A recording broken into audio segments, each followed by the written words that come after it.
যেহেতু সকাল স্কুল হয়ে গেছে তাই ইফরাজের পাপা ইফরাজকে এখন নিয়ে যাচ্ছে গাড়িতে তোলার জন্য। দেখো গাড়ি চলে গেছে আর ইহান এদিকে দাঁড়িয়ে দাঁড়িয়ে দেখছে।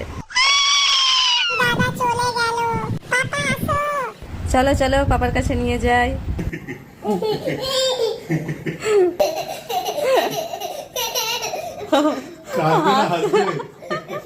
হাসছে না কান্না করছে?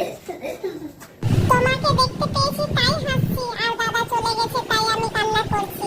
আমি বাইকে বসবো, আমাকে বাইকে করে নিয়ে চলো, আমি দাদার কাছে যাব। তুমি কান্না করো না ইহান, একটু পরেই দাদা এসে যাবে।